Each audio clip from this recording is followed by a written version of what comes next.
نیت کے صاف ہونے اور ہر کام کو صرف اور صرف اللہ کی خاطر کرنے کے بارے میں، کیونکہ اللہ سبحانہ وتعالیٰ اس کام کو قبول نہیں کرتا، وہ عمل اللہ کے نزدیک کوئی اہمیت نہیں رکھتا جو اللہ کے لیے نہ کیا گیا ہو۔ لیکن ہم انسان ہیں، ہم سے غلطیاں ہوتی ہیں، اور قدم کی پھسلن سے زیادہ بعض اوقات سوچ کی پھسلن ہوتی ہے۔ سوچ میں کس وقت کیا چیز شامل ہو گئی، بعض اوقات انسان خود بھی اس سے آگاہ نہیں ہوتا۔ اسی لیے اللہ سبحانہ وتعالیٰ نے ہم پر رمضان کے روزے فرض کیے تاکہ ہمارے اندر تقویٰ پیدا ہو۔ تقویٰ انسان کے اندر ایک کانشیسنس پیدا کرتا ہے، شعور پیدا کرتا ہے، اور جب انسان کے اندر شعور آ جاتا ہے تو اسے اپنے گناہوں کا احساس بھی ہونے لگتا ہے، اسے اپنی غلطیوں پر ندامت بھی ہوتی ہے، اور انسان تو ہے ہی خطا کا پتلا، بھول چوک اس کے ساتھ ہے، ہر لمحہ کچھ نہ کچھ ہوتا ہی رہتا ہے۔ ایسے میں انسان کیا کرے؟ کیا گناہوں کا بوجھ اپنے اوپر لادتا رہے اور اس بوجھ کے تلے دبا رہے، اور پھر اس بوجھ کی وجہ سے طرح طرح کے ڈپریشن اور غم اور دکھ کا شکار رہے؟ نہیں، اللہ رب العزت واسع المغفرہ ہے، غفور الرحیم ہے، وہ اپنے بندوں کے گناہوں کو معاف کرتا ہے۔ رمضان کا مہینہ اس اعتبار سے ایک بہترین موقع ہے کہ ہم سب اپنے رب کی طرف رجوع کریں، انفرادی طور پر بھی اور اجتماعی طور پر بھی، اور اپنے گناہوں کی معافی مانگے۔ اللہ تعالیٰ کا وعدہ ہے کہ جو شخص سچے دل سے گناہوں کی معافی مانگے گا، اللہ تعالیٰ اس کو ضرور معاف کر دے گا، اور اللہ تعالیٰ کو معاف کرنے میں کچھ مشکل نہیں۔ قرآن مجید میں اللہ تعالیٰ فرماتے ہیں، قُلْ يَا عِبَادِيَ الَّذِينَ أَسْرَفُوا عَلَىٰ أَنفُسِهِمْ لَا تَقْنَطُوا مِن رَحْمَةِ اللَّهِ إِنَّ اللَّهَ يَغْفِرُ الذُّنُوبَ جَمِيعًا۔ آپ کہہ دیجئے کہ اے میرے بندو، جنہوں نے اپنی جانوں پر زیادتی کی ہے، جنہوں نے خود پر ظلم کیا ہے، لا تقنطوا من رحمت اللہ، اللہ کی رحمت سے مایوس نہ ہو جاؤ، بے شک اللہ سارے گناہ معاف کر سکتا ہے۔ اللہ تعالیٰ کے لیے کچھ بھی مشکل نہیں۔ ضرورت اس بات کی ہے کہ بندہ سچے دل کے ساتھ، پورے اخلاص کے ساتھ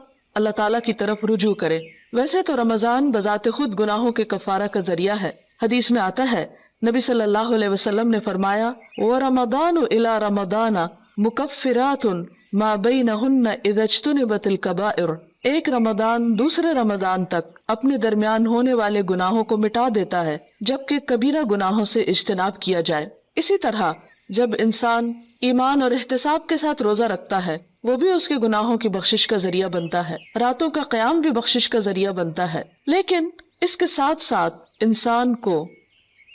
پورے شعور کے ساتھ، پورے احساس کے ساتھ خود اللہ کی طرف رجوع کرنا چاہیے اور اپنے گناہوں کی معافی مانگنی چاہیے، خصوصاً کبیرہ گناہ، ان کے لیے معافی مانگنا ضروری ہے۔ اللہ تعالیٰ سے توبہ کرنے کا ایک طریقہ بھی بتایا گیا، اور وہ یہ کہ انسان اپنے گناہوں پر نادم ہو، شرمندہ ہو، ان کا اعتراف کرے، ان کو مانے، اور پھر آئندہ نہ کرنے کا وعدہ کرے، اور پھر اپنی زندگی کی اصلاح کر لے۔ انسان کی انسانیت اسی میں ہے کہ وہ اللہ تعالیٰ کی طرف رجوع کر لے اور گناہوں کا اعتراف کرے۔ انسان اور شیطان میں یہی فرق ہے۔ شیطان نے جب انسان کو یعنی آدم علیہ السلام کو سجدہ کرنے سے انکار کیا تو اس کے بعد جب اس سے پوچھا گیا کہ ما منعک الا تسجد اذ امرتک، اللہ تعالیٰ نے فرمایا کہ تمہیں کس چیز نے روکا تھا کہ تم سجدہ کرتے جبکہ میں نے تمہیں حکم دیا تھا؟ تو اس پر بجائے اس کے کہ وہ نادم ہوتا، اپنی غلطی کا اعتراف کرتا، وہ اکڑ گیا اور اللہ سبحانہ وتعالیٰ کو بلیم کرنے لگا۔ اس کے برعکس آدم علیہ السلام سے جب خطا ہوئی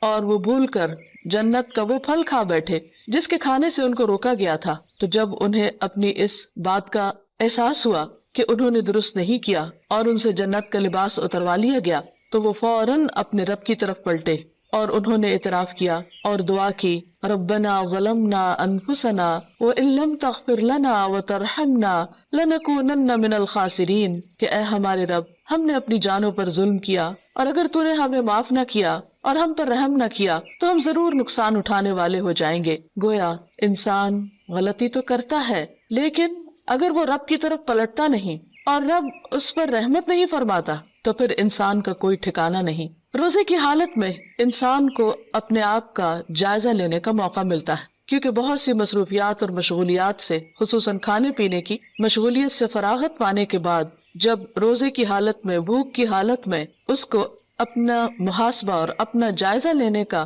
موقع ملتا ہے تو اپنی چھوٹی بڑی بہت سی خطائیں، بہت سی غلطیاں یاد آنے لگتی ہیں۔ ایسے میں انسان کا کام یہ ہے کہ انسان اپنی ہر غلطی پر اللہ تعالیٰ سے توبہ کرے اور دن میں کثرت کے ساتھ استغفار کرتا رہے، اللہ سبحانہ وتعالیٰ کی طرف رجوع کرتا رہے۔ خاص طور پر روزے کی افطاری کے وقت اور پھر سحری کے وقت، کیونکہ سحری کا وقت توبہ استغفار کا وقت ہے۔ قرآن مجید میں اللہ تعالیٰ اپنے بندوں کی خصوصیت بیان کرتے ہیں، وَبِالْأَسْحَارِ هُمْ يَسْتَغْفِرُونَ، اور سحری کے وقت وہ استغفار کرتے ہیں۔ سحری کے وقت یا تو سحری کی تیاری ہو رہی ہوتی ہے یا پھر انسان اس وقت کچھ کھا پی رہا ہوتا ہے، لیکن کچھ نہ کچھ وقت، خواہ وہ کام کاج کے دوران ہی کیوں نہ ہو، ضرور ایسا نکالنا چاہیے کہ جس میں انسان شعوری طور پر اللہ تعالیٰ سے توبہ کرے، کیونکہ اللہ تعالیٰ اس وقت اپنے بندوں کی طرف خاص طور پر توجہ فرماتا ہے۔ حدیث میں آتا ہے، ينزل اللہ تعالی الى السماء الدنیا كل ليلة لنصف الليل الآخر او لثلث الليل الآخر فيقول من ذا الذي يدعوني فأستجيب له من ذا الذي يسألني فأعطيه من ذا الذي يستغفرني فأغفر له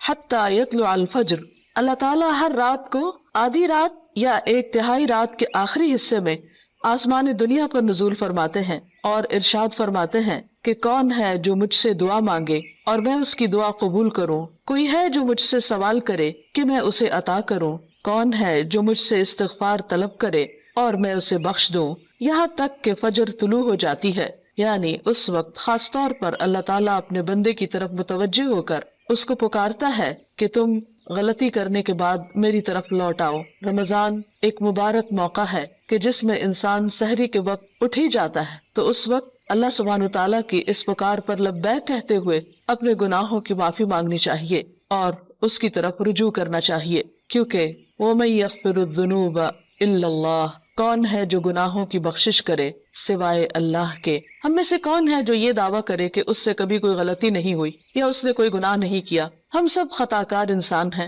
اور ہم سے غلطیاں ہوتی ہیں، لیکن غلطی پر توبہ کرنا اور غلطی پر شرمندہ ہونا انسان کی فطرت میں ہے۔ اگر انسان اس فطرت کو مسخ نہ کر دے تو جو ہی کوئی گناہ ہوتا ہے، انسان کا ضمیر فوراً ہی اسے آگاہ کرتا ہے کہ تم سے غلطی ہوئی ہے اور انسان اپنے رب کی طرف پلٹنا چاہتا ہے، لیکن بعض اوقات انسان کا نفس اس کو دھوکہ بھی دے جاتا ہے، اور بجائے اس کے کہ انسان غلطی کا اعتراف کرے، انسان اپنی غلطی پہ پردہ ڈالنے لگتا ہے، اس کو جسٹیفائی کرنے لگتا ہے اور پھر غلطی پہ غلطی کیے چلے جاتا ہے۔ کیونکہ ہوتا یہ ہے کہ جب انسان ایک گناہ کر لیتا ہے، اللہ کی ایک حرمت کو پامال کرتا ہے، اللہ تعالیٰ کی ایک نافرمانی کرتا ہے، تو پھر اس کے بعد اس کی جھجک ختم ہو جاتی، اس کی حیا ختم ہو جاتی، پھر وہ دوسرے گناہ کے لیے دلیر ہو جاتا ہے اور پھر گناہوں کا سلسلہ چل پڑتا ہے۔ اور اگر انسان توبہ نہیں کرتا تو وہ ایک سیاہ نقطہ جو دل پر لگتا ہے ایک گناہ کی وجہ سے، وہ نقطہ پھیلنے لگتا ہے حتیٰ کہ گناہوں کے ساتھ پورا دل سیاہ ہو جاتا ہے اور پھر انسان کے اندر سے احساس بھی ختم ہو جاتا ہے۔ اس کے باوجود انسان کو مایوس نہیں ہونا چاہیے۔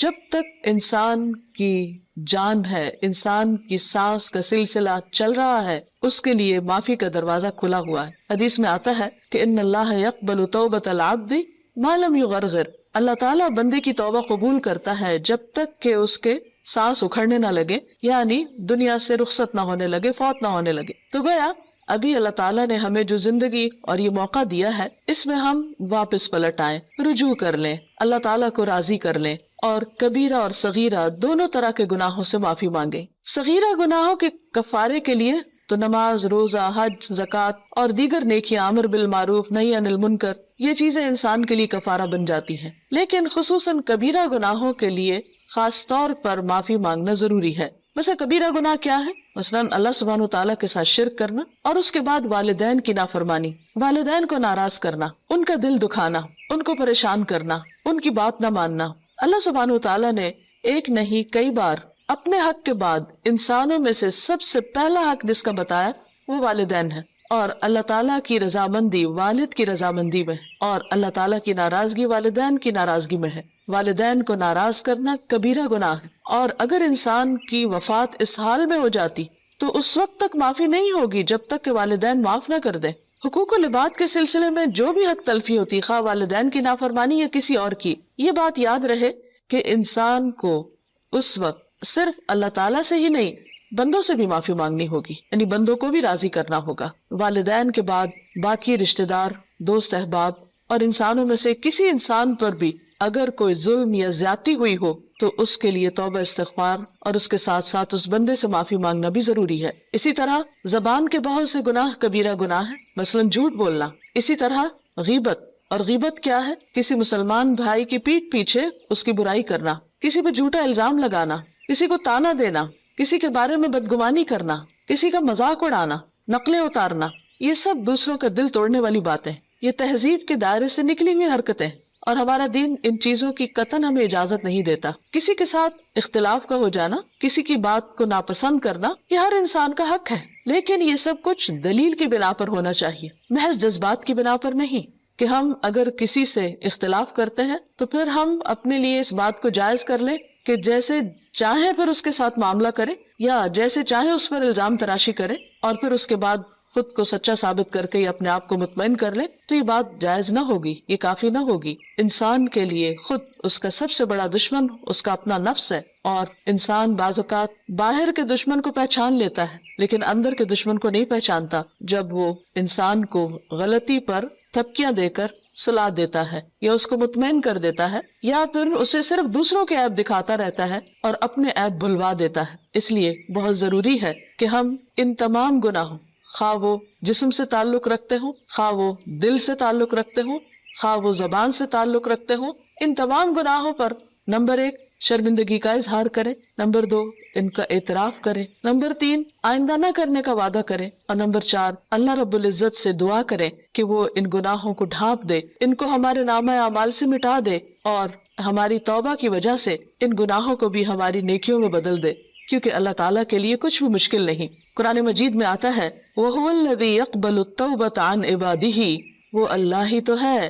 جو بندوں سے توبہ قبول کرتا ہے اور اس کو پسند کرتا ہے کہ بندے اللہ کی طرف رجوع کریں۔ وَيَعْفُو عَنِ السَّيِّئَاتِ، اور وہ خطاؤں سے یعنی صغیرہ گناہوں سے درگزر کرتا ہے۔ وَيَعْلَمُ مَا تَفْعَلُونَ، اور وہ جانتا ہے جو کچھ بھی تم کرتے ہو، یعنی ہمارا کوئی بھی عمل، خواہ وہ چھوٹا ہو یا بڑا، تنہائی میں کیا ہو یا سب کے سامنے، اللہ سے تو چھپا ہوا نہیں، پھر اس کے فرشتے لکھ بھی رہے ہیں۔ اس لیے بہت ضروری ہے کہ اللہ کے حضور حاضر ہونے سے پہلے ہی ہم اپنے ان گناہوں کو اپنے نامہ اعمال سے اپنے آنسوؤں کے ساتھ دھو ڈالیں، اور عجز و انکساری کے ساتھ اللہ کے حضور جھکیں، اور زبان سے بھی استغفار کرتے رہیں، اور اس کے لیے خاص طور پر استغفر اللہ، اللہم اغفر لی اور استغفار کی دیگر دعائیں پڑھنا بھی فائدہ مند ہے۔ اللہ تعالی ہمیں عمل کی توفیق عطا فرمائے۔ وآخر دعوانا ان الحمد للہ رب العالمین۔